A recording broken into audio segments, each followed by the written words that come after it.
Alright guys, what is up? And today, we're doing something different. We're going to be talking about my top 20 credits. I know, it's not really what I usually do. I thought I'd change it up since usually I'm a vlogging channel. Might as well be an actual coaster channel, like by making reviews and stuff like this. So yeah, why don't we hop into it? Number 20, Raptor at Cedar Point. Raptor, it's a classic old school B&M invert. It has the perfect balance of whip and intensity, along with some slight pauses between elements that are well needed for the GP. Plus, if you were like me when you were younger and you watched Popular Mechanics for Kids, you saw the time-lapse of Raptor getting built. And when I saw that, I absolutely loved that and wanted to ride that ride. And I did, and I loved it. It was so good. Moving on to number 19, Jersey Devil. This used to be very high up in my rankings when I first rode it, but after riding a few other RMCs, there are definitely others that are better than this one. But it's a fairly good ride. It has good elements, and the pacing is pretty good. Depends on the day you go, though. But otherwise, it's a fairly good Raptor. 18, Valraven. The only dive coaster that I've been on. That will soon change in a couple of days. But I don't see why people think Valraven is bad. I like it a lot. It's one of the smoothest coasters I've ever been on. The Immelman right after the drop is phenomenal. It has a nice bit of hang time, actually.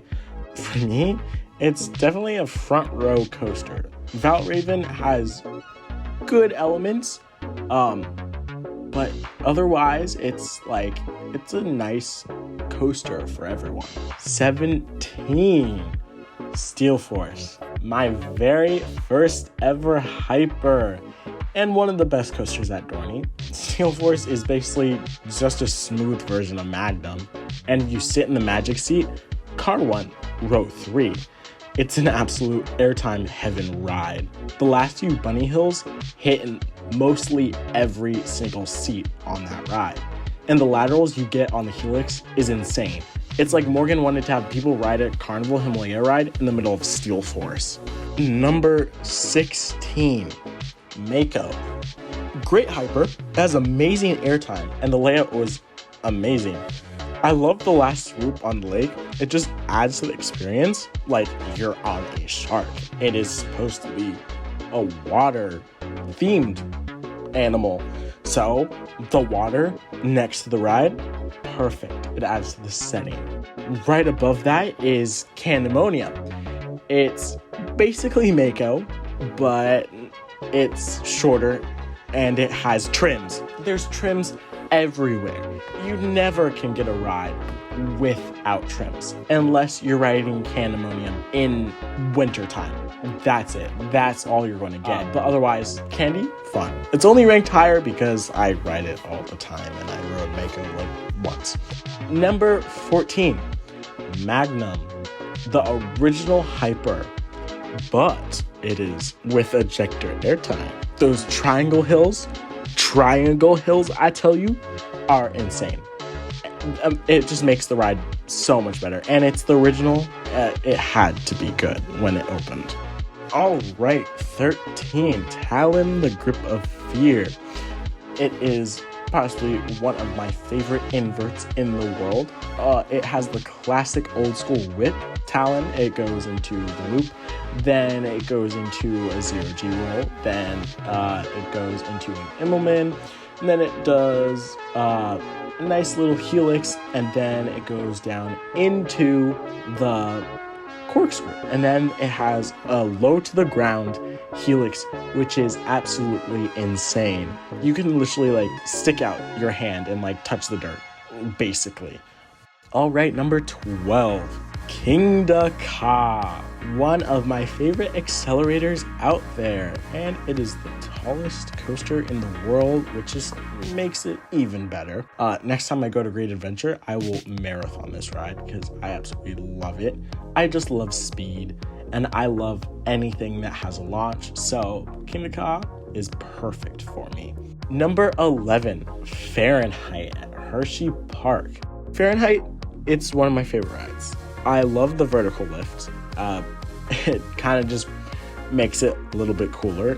Intamin was kind of like, ooh, let's switch up things and like try something new. And then they added the vertical lift, and it just made the experience so much better.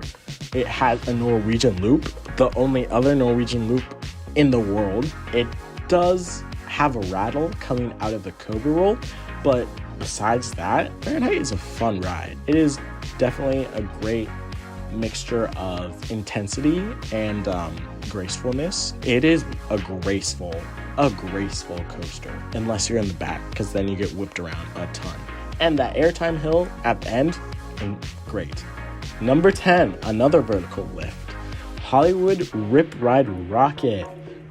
So most of you might be like, why is it so high on your list? It doesn't do that well on mine. Well, sucks to be you, but you're not Stormrunner Sam.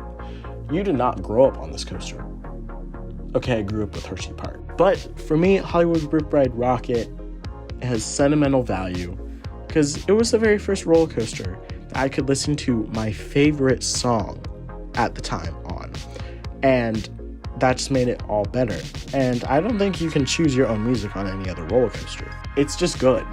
It's a lot of fun. It's a great family coaster, and that's why it was one of my first ones I loved, because my whole family went on it. It was just such a fun ride. It was so chill. It had great pacing, but the only downside of this, it does close with the slightest bit of wind. Last time I was down there, we waited in that station for about an hour and a half until we decided to not go on it because it was down for wind, and it did not open the rest of the day because of the wind. That's the only downside of this ride. Number 9, Great Bear. Great Bear, classic B&M invert. It is my favorite one, in fact. Great Bear is probably the only coaster out there that has super weird supports that go around the opposite side of the track, which is kind of cool. It adds character to it. And then I like how it has a little snappy section right before the final corkscrew, which is kind of cool. And then the ride does die down after that with the S curve, but it is a Hershey Park staple. Number 8, Nitro at Six Flags Great Adventure. This used to be my favorite ride at the park. Nitro is a great hyper. It is still my favorite B&M hyper. It's just so cool. It is so great. It has nice airtime. The magic seat on it, row 3, it only really works if you're on C train. If you're on B train, you just feel like you're being shaken around. But other than that, it's great. It has intense G-force on the helix. I've grayed out on the helix I don't know how many times. I've lost count. It's just that good. Number 7, Incredible Hulk at Islands of Adventure. Incredible Hulk was actually my very first big kid coaster. Official big kid coaster. And this was old Hulk. Old Hulk. And so old Hulk was a little bit rough, but it was super fun. Hulk was actually the ride that got me into launches because it was different. I liked how it launched you out of the tunnel and right into a 0G roll.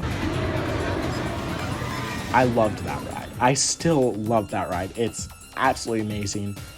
Every time I go to Islands of Adventure, it's always a must-do for me because I just love Hulk. And now that they revamped it a few years ago, and with an onboard audio, it has its own soundtrack. It just makes it even better. And night rides on this, oh, so good. I love how the train lights up. It just makes it so much better. And you can't go wrong. Universal Studios would be wouldn't be Universal Studios without the Incredible Hulk. Number 6, Skyrush, the Godplex of intensity. This is it. If you like that out of control feeling, then Skyrush is the ride for you. It is intense, like intense, all caps. That is Skyrush, quite literally. I've never had a ride on Skyrush where I've been not thrown around. Yes, with Skyrush, I get thrown around every single time. And that kink in the first drop, oh, that's insane. You think you're going for another drop, but then, whoop, no, there's another drop in that drop, and that pull out too, oh, so good. A curved pull out, and oh, you're just stapled into your seat. Skyrush is so intense that like they're straight staple. That's why it was nicknamed Thigh Crush, and it still is. It's still a pretty good ride. Number 5, El Toro. Let me clear my throat. Pure ejector air time. Any part of that ride is just ejector air time. You're out of your seat. You're out of your seat for 90% of that ride. It is absolutely amazing.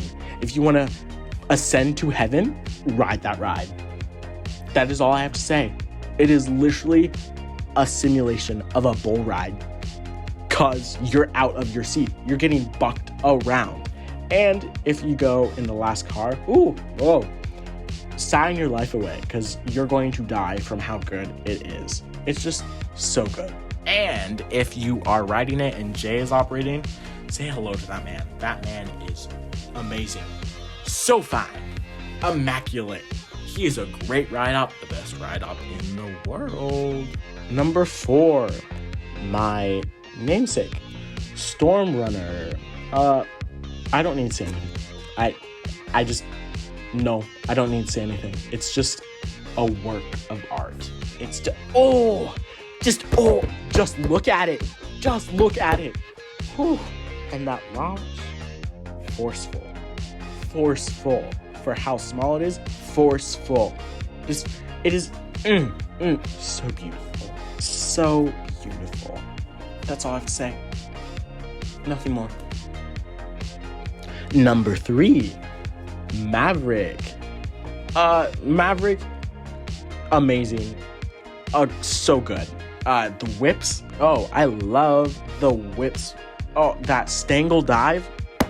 Oh, I am out. I'm thrown out of my seat. My neck has been snapped. Like, it, so good. Only thing, I should have kept the heart. I would love to experience death, at least, on that ride. That would have been so good. And the second launch, so good too.